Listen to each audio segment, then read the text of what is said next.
Welcome to Expert Views on ADR Ever, a podcast about simplifying the traditional African method of settling disputes or the appropriate dispute resolution ADR in a bid to attract more users to settle their disputes or conflicts with mediation, peaceful resolution, arbitration, collaborative law, restorative justice, negotiation, conciliation, and early neutral evaluation. My name is DrChinweEgbunike, postdoctoral fellow at the University of Brighton, United Kingdom, and the fellow of the American Bar Association section of Dispute Resolution Mediation Committee.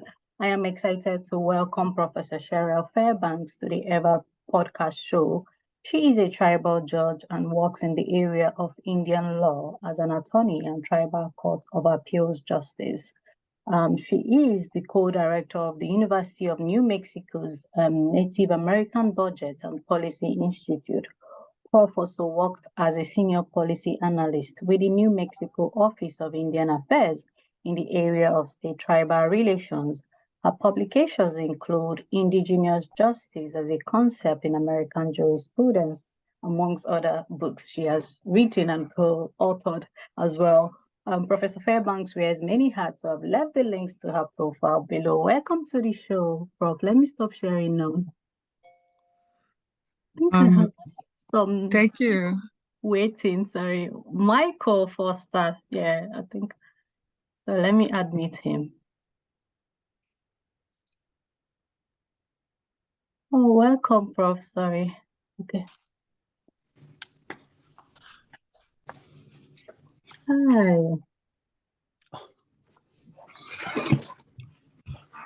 So hello, Michael. Can you hear me? Okay, so Prof, let me quickly go straight to the question. Like I told you earlier, Ron, that we had this system. We still have this system of settling disputes. That's the traditional African method of settling disputes, or indigenous methods, like we call it, which is rooted on peacemaking, amicable ways of settling dispute within the community. So this is similar to the indigenous methods in New Mexico as well. Mm-hmm. Yeah. So I want to have an overview on the history of your own indigenous method of settling disputes in New Mexico. Okay, and thank you very much. It's good to see you again. Same here. Yes, I think it's very nice when you meet in person, so that when we Zoom, we kind of know each other. Yeah. And thank you. I'm Cheryl Fairbanks, and I'm Tlingit-Tsimshian from Alaska. Yeah. And I work in the area of indigenous peacemaking, which is our old way of settling disputes. And we've always used this. Sometimes it's called something different in our own native language, but it's a way of life, if you will, based on our own tribal values, and also to make sure that we are living next door to each other, and we have this continuing relationship that we have to preserve. And so I learned it from my grandmother, who was the matriarch of the Taekwondo people, the Raven people, and she was Tlingit Indian, Native American from Alaska, and she was also Russian Finn, but she only spoke Tlingit.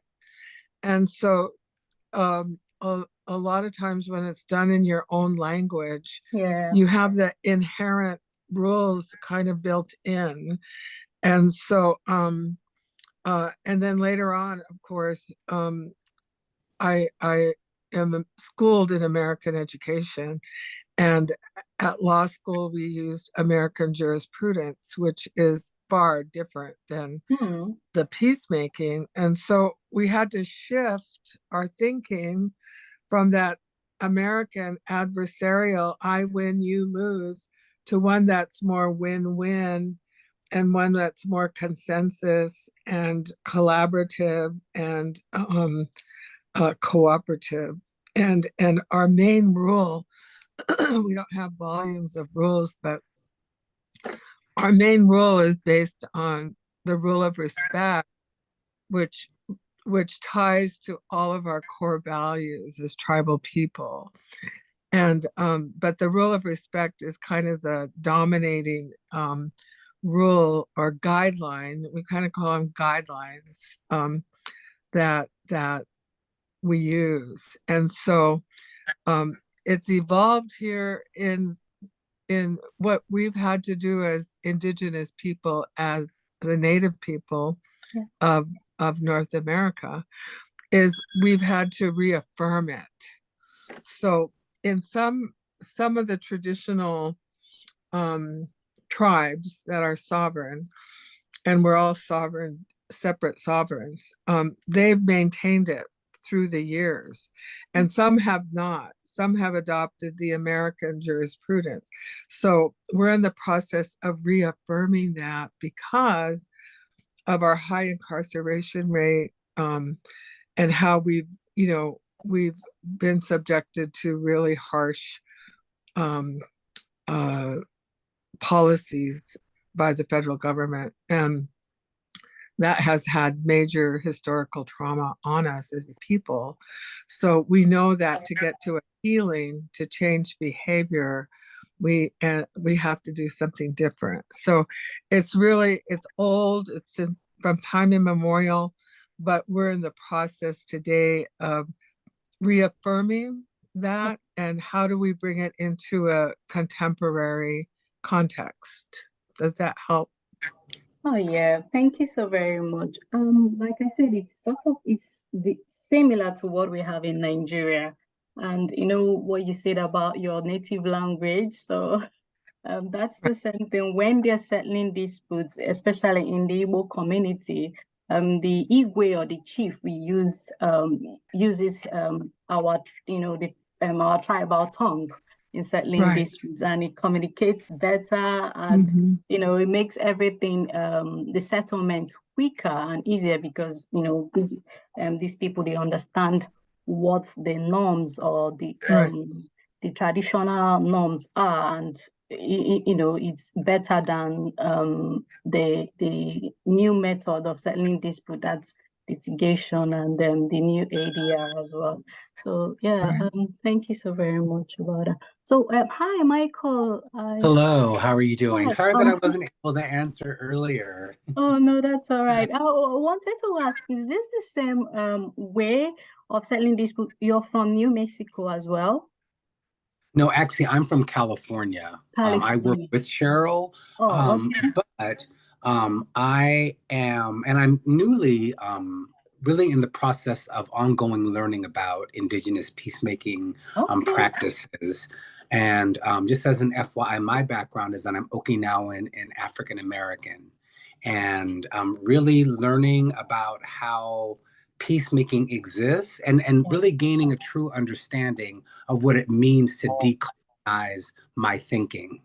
So today, this morning, as an example, I was listening to a very, very insightful young woman talk about peacemaking, and the way that she described, especially the role of her native tongue, is that there are certain terminologies or certain ideas or principles that are captured in her language that do not translate to English, because English tends to be much more polar, right or wrong, whereas her language is a lot more nuanced, and there's shifting and flexibility and that to me is capturing values and concepts that exist within cultural contexts. And so to regain that understanding is to decolonize your language and thinking. Yeah. Oh, that's so good to hear that that you're here to learn about indigenous method as well. And part of the tongue, tribal tongue, is that most of the things they say in the tribal tongue, that's Igbo language, where I come from, it can't be translated in English. It can't, it can't. so yeah. All right, so Anne, okay, I thought I saw Anne. Okay. Are we expecting someone else, Prof? Because I saw Anne, she was waiting, Ana? but I can't see her. Oh, yeah, and she's our law clerk, and she goes to CUNY Law School. Oh, okay. And she's from Mexico, and she brings an indigenous south of the border concept. So I like for her to, since she's my intern, I like for her to shadow what I do, and she just is brilliant in terms of her thinking. So hopefully she'll be allowed in. No, I've not seen her. I'm just looking at the participant. Okay, so let me carry on with the question and then we can wait for her to rejoin. So Prof, what do you think? Is this indigenous method the new ADR? That's the new alternative dispute or appropriate method of settling disputes we have in this modern day? I think that there's the restorative justice and the mediation, arbitration, and America looks at them as alternative. And I think you and I had this conversation where our indigenous, yours and mine, ours, is really a way of life and it's not an alternative. And so I think, when we met with initially, everyone was saying, oh, it's new, restorative justice is new and all this. And yeah, there's a new element to it, a contemporary element. But I think it's important that the world understand that it's rooted in our indigenous principles. Yeah. Not, and of course we're Native American, but we had to broaden our thinking in terms of those are peacemaking principles throughout the world that are ancient, tested principles that work much better, and so reaffirming them. And I think it took a while for restorative justice especially to really acknowledge that comes from indigenous peoples, indigenous ways, indigenous values, and not the American jurisprudence so much. And so once we crossed that threshold, we were kind of like, hey, we have to walk our talk in terms of walking this peace road. And so I came up with this term of cousins. We're all cousins. And it's like, I love my cousins, but sometimes they drive me crazy. And sometimes we are in disagreement, but at the end of the day, we still love each other.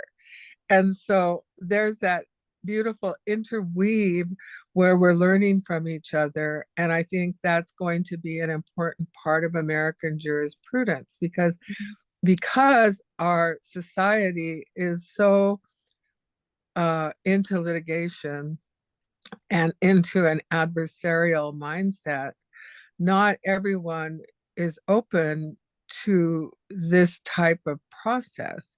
So there is a lot of resistance, and there's even resistance within our own respective tribes in terms of, like, oh, that's old, that's ancient, we're in 2023 and we're beyond that kind of thing. But I think once everyone understands and sees the results and how positive they are, and how we have to be able to work side by side. And I love this thing of peace begins with us individually, and then to our family and our community, our tribe, our nation. And that's how we can have the ripple effects, so that we're not bringing out guns and money and weapons and violence in the name of peace. You know what I mean? It's so contradictory. Oh, yeah. Thank you so very much for that. So I think Anne has joined us. Okay. Hello, Anne. Hi, everyone. Good morning. I'm very sorry I couldn't join. I was having a lot of technical issues, so I had to join on my phone. But it's good to see you all. It's good to meet you as well. Good morning, Anna. Morning. So before And so well, Ana. I was just going to have Ana kind of introduce herself where she's Yes, I was from. about, Good. Okay. yeah. Carry on, Ana. I'm good, thank you. Hi, so I'll introduce myself, right? My name is Ana Puente Flores. I'm from Mexico City. I grew up there. My lineages are from the Otomi Nation, the Nahuatl Nation, the Purepecha Nation, and also another part of my family comes from Spain, Asturias. Yeah. I grew up in the city, and now I live with my family in Queens, in New York.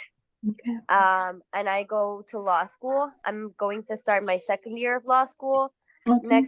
this semester. That's about to begin in August. Wow, And congrats. thank you. And during the summer, I'm a law clerk for Justice Fairbanks, and working and collaborating with the Life Comes From It team.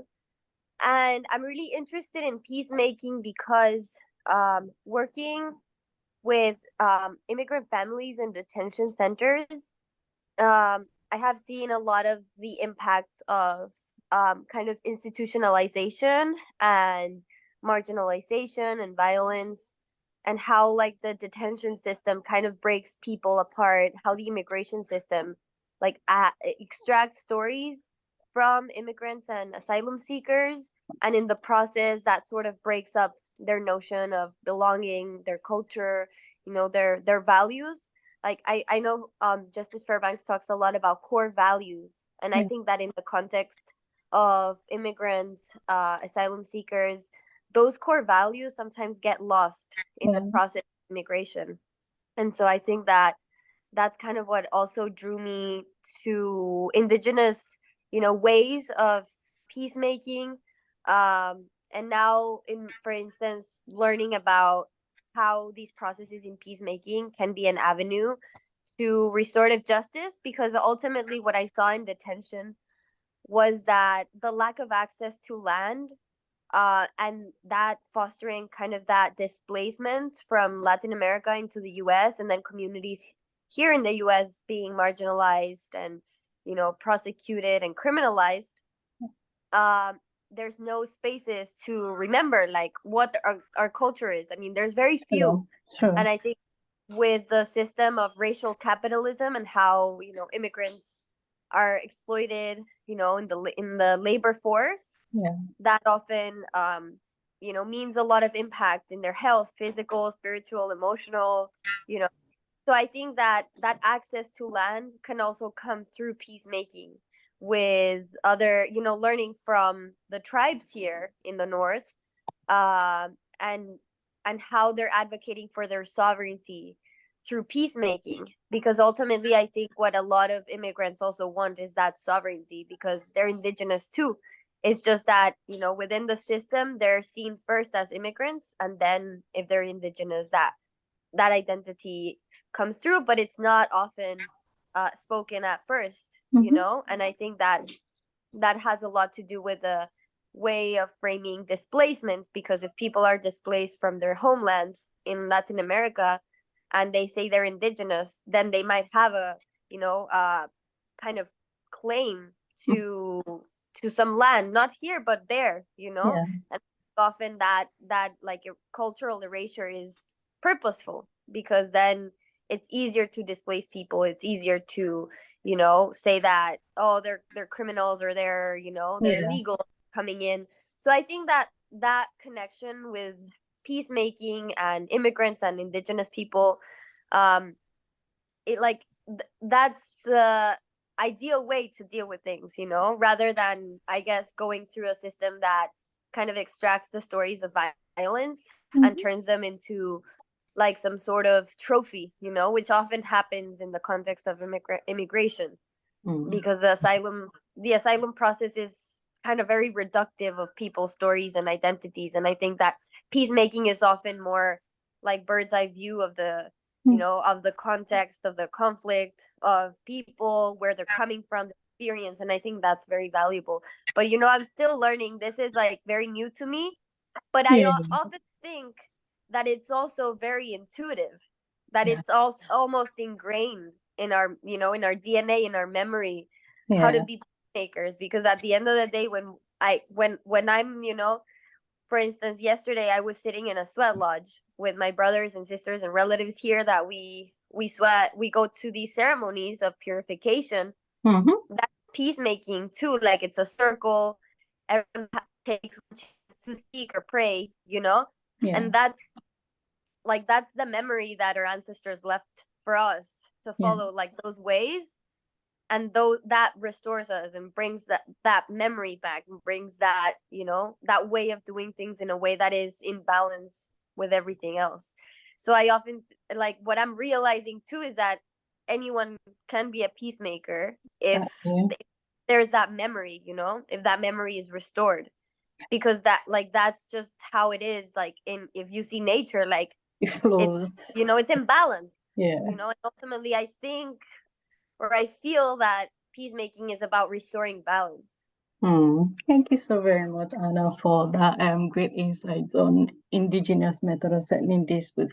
So I wanted to ask Prof, what are the benefits associated with your own indigenous method of settling disputes? And has it enhanced access to justice? I think some of the benefits are that the relationship is preserved. And so not everything is, I was doing a peacemaking and with a corporate entity, and rather than litigate, they chose to do peacemaking. And I think the cost of litigation now is so high. If you can afford justice, you can buy justice. And many of our people just can't afford it, and so so there's the cost benefit, and the preserving the relationship. And also, I think you all hit on a real key point, is that everyone, peacemaking, everyone can be a peacemaker. And there's a lot that we can do prior to litigation, prior to a formalized institutional process. And I think that using it in all different kinds of forums, whether we're trying to move it more into the community base, so it's not just coming out of the courts. And so it returns to what it originally was, our way of life. And I think it's important, as you see on this call with all the diverse individuals here. I'm from a huge family, and we're very open, and because we're so huge. But I think shifting our thinking in terms of, like, when you marry in or someone comes to your homeland, we saw it as a connection, as the building of a relationship and learning from other cultures, instead of this big imposition. And when Chief Justice and I were traveling in the South Pacific, we were talking about, with the Native people there, when the UK people came in, how did they feel about it?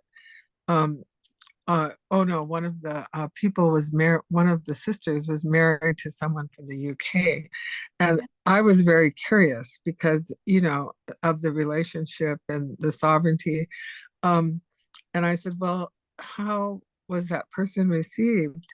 And I was so surprised, because it kind of aligned with my thinking in terms of, oh, well, we saw it as very beautiful. It connects the nations in a different way, on a real governmental level, and then family, community level, and cultural level is so profound, let alone the intellectual, spiritual wisdom that comes with the individuals. And that's such a shift from the way we look at it in America today, in terms of a burdensome, and send them back, and they're an economic burden, and And so we have all this tension at our borders, and it's sad because I worry about the children, because our children in America, in Native America, our Native kids were taken away from us, and we're products of boarding school. And that has still impacted our families. It's going to take us a while to regain that balance of that institutional intrusion into our lives. And so, I think the benefits are profound. And one thing that I really like to focus on with my team when we're doing peacemaking is, yes, it's going to have a ripple effect. And don't expect one peacemaking to be the answer for everything. You know what I mean? Yeah. And then two, that ripple effect may not be instant, because we're an instant society and we want it now, and there may be some instant remedies right up front that help. Like I was in a peacemaking where the apology was given, and that was a big move because apologies are so important. But then there's that other piece of forgiveness, and some people were not ready to forgive. And we had to talk about that in terms of, you don't want to be attached to that energy of fighting and disagreement. And so they go hand in hand. But what I really had to focus on is sometimes it takes time. And sometimes that ripple effect will be down the line a little, and sure enough, as time goes on, everyone's going, wow, yeah, people are talking to each other now. People are, instead of just having barriers and not talking. But I think the benefits are cost effective, building the relationship, preserving the relationship, and then the accessibility of everyone having a chance to speak. So we're all at the table usually, but often as tribal people, someone else has been speaking for us. And guess what? We can speak for ourselves. And that's equity when we're, and our voice being heard. Because we were just in a session yesterday where some non-Indians got really offended at what we were saying.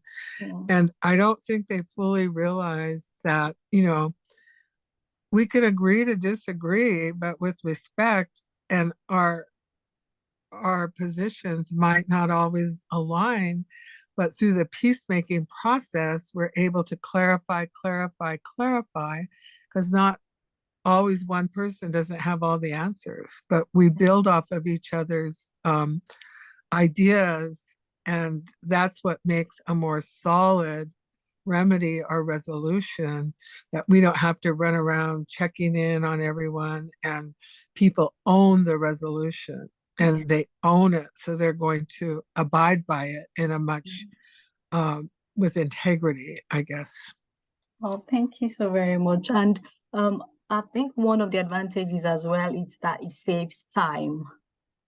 Yes. Yeah. And okay, I think we are running out of time already, so just 4 more minutes to go. So in a nutshell, what is the way forward for the mass advocacy of utilizing the indigenous method of settling disputes? How can we get more people involved, to use this method as a first option rather than a second option?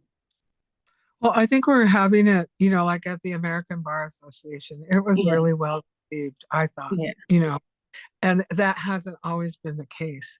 So I think also getting it into our universities where, Stanford has a really good model. We're doing it at Lewis and Clark. We've done it at the University of Michigan, at UNM. So there's little pockets of what's happening.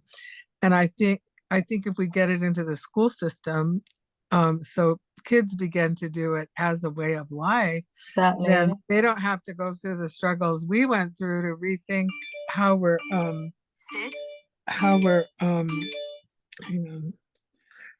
handling situations. And I think that working together like this. Oh, I know what I was going to say. One circle at a time. We can do it one circle at a time because there's a lot of power in the circle. And I've done peacemaking with federal, state, tribal judges that are very seasoned, experienced, and they could hear the theories behind it, accept it, and yeah.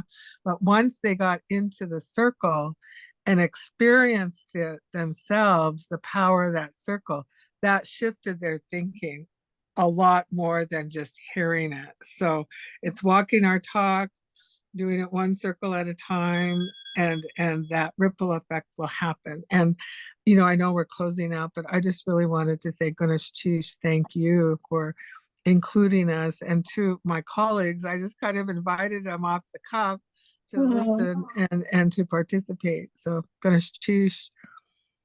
Oh, thank you so very much, Prof. Indeed, this is a masterclass. I've learned quite a lot, the ripple effects in the circle. And of course, this method of dispute resolution had always been the main method of settling disputes in New Mexico and in America. Yeah, before the colonization and all that happened. So, and that's the same thing with Nigeria. Particularly the Igbo society. So thank you so very much for sharing your views, Michael, Anna, Prof. It's been interesting and wonderful having you all on the show, and and all the learnings you shared. I'm so very grateful, and I believe that potential users would embrace all we have said and opt for this method of settling disputes, as a first option rather than an alternative whenever the need arises. So thank you so very much. Bye. Great, thank you. Thank you, bye.